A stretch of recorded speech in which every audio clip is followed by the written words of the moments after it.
This, as our next guest says, he's taking action to stop leaks in Washington by sending criminal referrals to the Department of Justice. Congressman Nunes is the ranking member on the House Intel Committee and joins us right now from Statuary Hall. Congressman, good morning to you. Good morning, Steve. It's morning in America. Isn't it great to have a real attorney general doing his job? Well, what's he talking about? What's he talking about looking into? Well, look, we're going to send over referrals that we've been investigating for 2.5 years. We've been looking at FISA abuse, manipulation of intelligence, leaks, lying to Congress.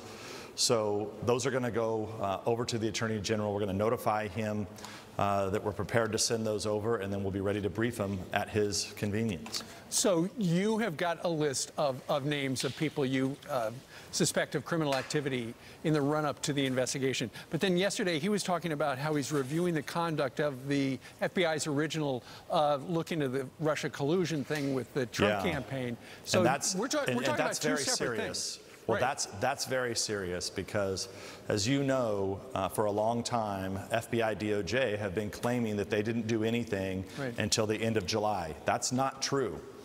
This investigation started in early 2016, and I actually believe it's possible it even started in late 2015. Wow. And so these are some of the things that we want to make sure that we brief the Attorney General on so that he knows.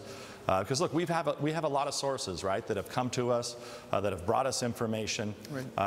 Great Americans who did the right thing to come forward because they knew that the Department of Justice and the FBI that they love had run amok under the previous administration. Well, that's good news to everybody who's interested in, finally seeing how all the dots are connected, because it's been such a gray area for so long.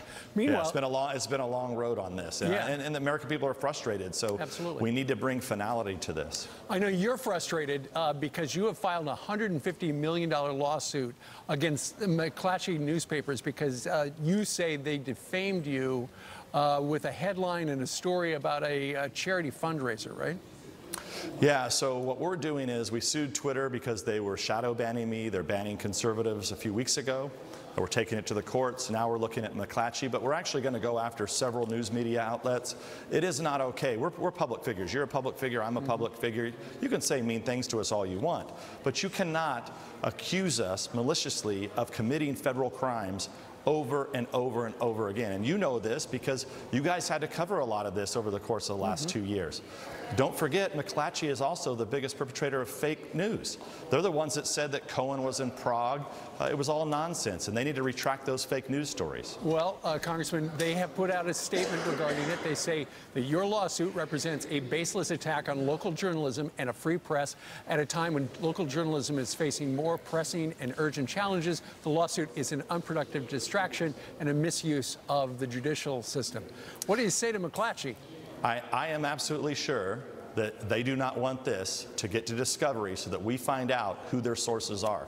Somebody gave them the phony information that the National Rifle Association was involved with Russia collusion. Somebody gave them the phony information that Cohen was in Prague when he wasn't. Somebody gave them phony information about me that they ran over and over again across all of their platforms and digitally, accusing me of federal crimes. That's not okay.